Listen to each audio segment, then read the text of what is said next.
I never thought a classroom could feel like a confession until the day she walked in. She moved with that quiet certainty that made the air shift around her, deliberate, unhurried, and impossibly aware of the space she filled. Her hair, the color of autumn chestnuts, fell just past her shoulders, catching the late afternoon sunlight that filtered through the blinds. She smiled once at the empty desks before turning her gaze toward me, and for a second, the world shrank until it was only the space between us. I'm 24, barely holding onto my composure in a world that insists I should know better. But there was something in the way she looked at me, measured, gentle, almost questioning, that made my chest tighten without warning. Her presence was warmth and restraint wrapped together. It tugged at a part of me I didn't even know I had. "You're here early," she said, voice calm, like a quiet stream over smooth stones. Nothing extraordinary in the words themselves, but the way her eyes lingered on me, the tilt of her head, made it feel like an invitation and a warning all at once. I shuffled my notebook, pretending to take notes, though my thoughts were already scattered in every direction that led to her. When she reached to pick up a stack of papers, our hands brushed. Not deliberately, but long enough that I felt it. A spark? A jolt? Couldn't tell. I only knew that my fingers had tingled long after she pulled away. The classroom smelled faintly of old books and the lingering trace of her perfume. Subtle, woodsy, like something I wanted to memorize. I watched her adjust her scarf, the movement slow and deliberate, and something in me ached with a need I wasn't ready to name. She set the papers down on the desk, just beside mine, and I noticed the warmth radiating from her hand. Our eyes met again, and this time the silence stretched, not uncomfortable but charged. There was a gravity in that look, a pull I couldn't resist and didn't want to. She cleared her throat, and I realized I'd been holding my breath, fingers twitching against the edge of the desk. "Some lessons can't be written down," she murmured, almost to herself. I blinked, heart thudding in my chest, because it sounded like she was talking to me, like she was teasing the truth of something unspoken between us. I wanted to ask her what she meant, but the words wouldn't come. Instead, I leaned slightly forward, caught in the orbit of her nearness, aware of the subtle sway of her movements, the soft rhythm of her breathing. My pen felt heavy in my hand, and for a moment, I feared even writing would break the fragile tension. A sudden creak at the door jolted us both. She glanced over her shoulder, sharp and alert, and I felt that unspoken current of energy between us snap just slightly, leaving an echo in the air. For a heartbeat, our eyes met again, and something unsaid hung between us. Suspended, waiting, dangerous in the quiet way it demanded attention. Then she turned, just enough to let the interruption pass. But I knew the lesson hadn't ended.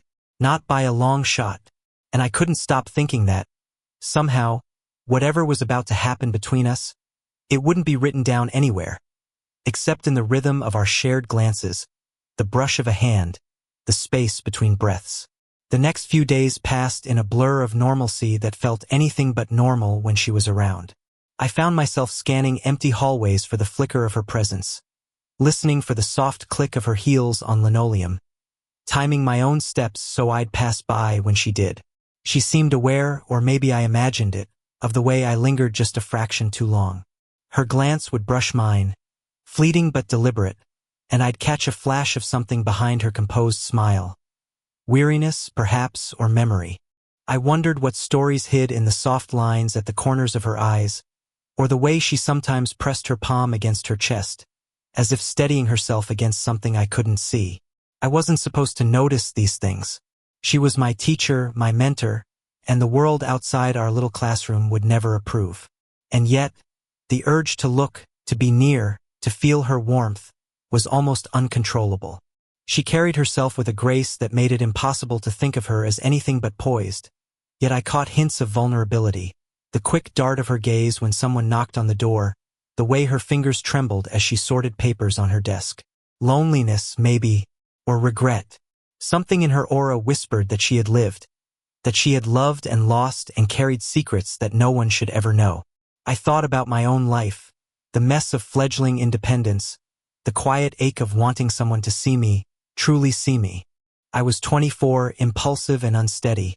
Yet here I was utterly conscious of the space she occupied, the subtleties of her movements, the almost imperceptible sighs she let escape when she thought no one was watching. One afternoon, she bent over a stack of books, her hair falling in a cascade of chestnut against her shoulder, and I felt the brush of her sleeve against mine. It was brief, accidental, and my chest stuttered with the shock of it. She glanced up at me, catching my gaze, and for a heartbeat, the room shrank to just us. She leaned back, a faint smile playing on her lips, but I could see the hesitation in her eyes, the part that knew how close we were getting to something fragile and forbidden. "Careful," she said softly, not with reprimand, but as if warning herself as much as me. I wanted to reach out, to hold her hand, to let her know that I understood the danger, but the words stuck. Instead, I nodded, too aware of the heat in my own palms, the quickened rhythm of my heartbeat. Later, when she passed my desk to retrieve a pen I'd dropped, our fingers brushed again. This time it lingered, a spark that neither of us seemed ready to name. My breath caught as her gaze met mine, steady and electric. She paused, ever so slightly, as if measuring the risk, then moved on, leaving the air between us charged, humming with something neither spoken nor aloud.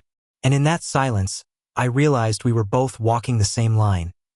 Yearning, cautious, desperate to be closer without stepping over boundaries we weren't ready to acknowledge. The moment ended as quietly as it began. A touch, a pause, a shared awareness that we were no longer simply teacher and student, but something more fragile, more dangerous, and entirely ours. The library was quiet, just the hum of the overhead lights and the faint rustle of pages. I had found her at the far corner, leaning over a stack of research articles, her scarf slipping slightly off one shoulder. I wanted to tell myself I had a reason to be there, that it was coincidental. But I knew better. She looked up as I approached, and for a moment, I froze at the way her eyes searched mine, sharp and calculating, as if measuring what she could allow. "You're back early," she said, voice soft, almost teasing. Yeah," I murmured, fumbling with the notebook I carried, though it was empty. She shifted closer to me under the pretense of pointing to a paragraph, and I felt her hand brush mine, deliberate or maybe fate. My breath hitched, the heat of her body, the faint scent of her perfume, pressed against my senses, and for a second, it felt like the world had narrowed to just the two of us. A ping from my phone made me jump, a message from a friend, and the moment splintered. She smiled faintly, almost imperceptibly, and leaned back, leaving a trace of tension lingering in the space between us. My pulse hadn't slowed. "Do you need a hand with that?" I asked, voice barely above a whisper. She tilted her head, considering, and leaned closer again. Our faces were just inches apart. I could see the faint tremor of her lips, the way her breath brushed my cheek. My own hesitation made me feel heavy, trapped between desire and reason. I began, but the words died as she lowered her gaze, brushing her fingers across the top of my notebook, sending an almost electric shiver through me. We stayed like that, suspended, her presence a gentle weight, my thoughts scattered, every instinct screaming both to pull away and to close the space between us entirely. There was guilt in the air, the unspoken understanding that what we were doing, feeling, wasn't something we should name, not yet.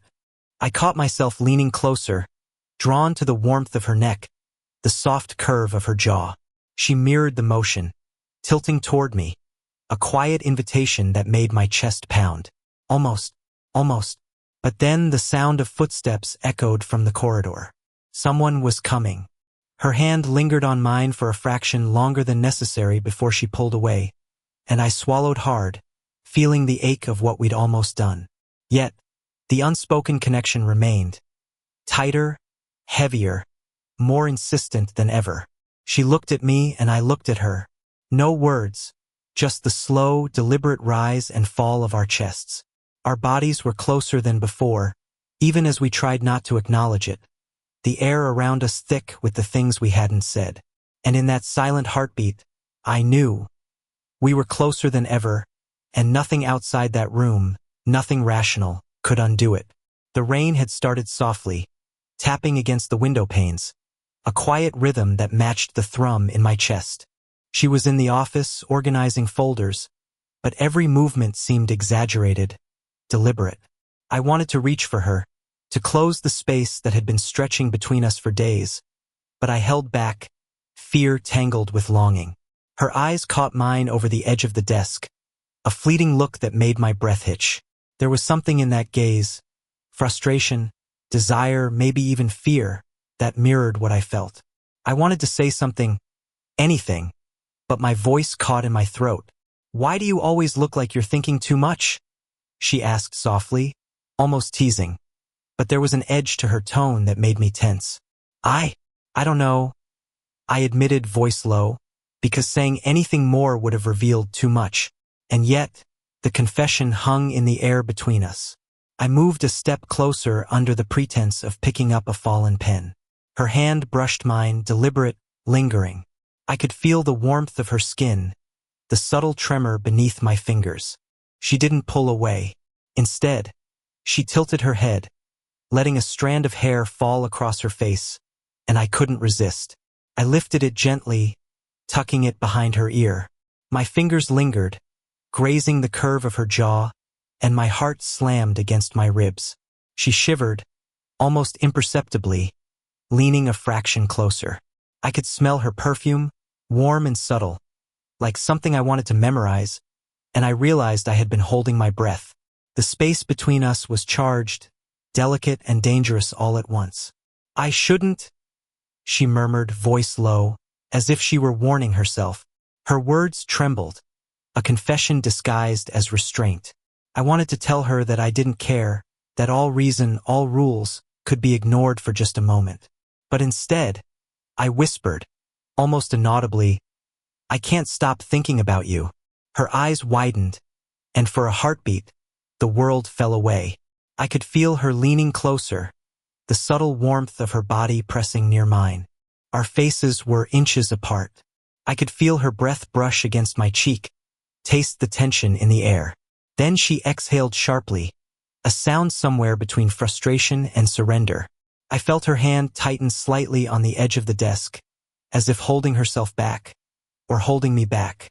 And for a moment, everything hung in suspension. We were closer than we had ever been, hearts hammering, breaths mingling, desire and fear colliding in a single electric pulse. I leaned just a fraction closer, drawn by an invisible force I couldn't resist, and she mirrored the motion. Our lips were almost touching, and I could feel the impossible weight of what would happen if we crossed that line. And then the office door creaked open. We froze, breathless, the tension snapping like a wire pulled too tight. Neither of us moved, but the air between us was charged, still vibrating with the promise of what might have been. And I knew, without words, that nothing would ever be the same after this moment. I hadn't expected anyone to be in the classroom that late. The lights were low, the rain still pattering against the windows, the air thick with the scent of wet asphalt and her perfume. And yet, there she was, standing closer than usual, a stack of papers in her hands, her eyes sharp, unreadable. I need to tell you something," she began, voice low, careful. She shifted her weight, brushing past me just slightly, enough for my shoulder to graze hers, sending a familiar jolt straight to my chest. I stopped breathing. Every instinct screamed at me, both to step back and to close the distance entirely. "What is it?" I whispered, though my voice betrayed the tension I felt. Her fingers tightened on the papers. "I didn't mean for you to find out like this, but someone overheard us the other day. Someone who shouldn't have." My stomach dropped, a cold twist underneath the warmth that always seemed to cling to her. I felt her move closer, as if trying to shield me from the news, yet the brush of her hand along mine sent an electric shock through me. "Who?" I asked, my voice tighter than I intended. She didn't answer immediately. Instead, she leaned just a fraction closer, the subtle press of her body against mine leaving me acutely aware of every breath, every heartbeat. "It doesn't matter," she said finally. "What matters is that now, Everything feels different. I swallowed, trying to process the words. Different. Dangerous. I could feel the heat rising in my chest, and my hands, resting lightly on the edge of the desk, trembled. She tilted her head, watching me, and I realized she knew exactly how my body betrayed me, how my pulse had sped, how my fingers lingered where hers had brushed, how I couldn't seem to look away. "You shouldn't," I began, but she pressed a finger to my lips, not harshly, just enough to silence me, and the contact sent a shiver up my spine. "I know," she said softly. "I know it's wrong, but it doesn't change how I feel. And I can see you feel it too." Her words were a confession, and the space between us seemed to shrink even more, charged with electricity and unsaid truths. She brushed past me again, this time deliberately, and our hips almost touched. The air between us was a live wire, pulsing with tension and danger. I wanted to argue, to step back, to find reason in this impossible attraction. But all I could do was watch her, feel the magnetic pull, the intoxicating closeness, the thrill that it might all ignite if we didn't stop ourselves. Finally, she stepped back slightly, just enough to give a fraction of breathing room, but the heat lingered. Her gaze locked with mine, steady, daring. "Decide," she whispered, voice low, intimate. "Decide if you're going to run, or if you're going to stay." And I knew in that instant, whatever happened next, there was no turning back. The risk was real. The desire was undeniable. And I was already leaning toward her.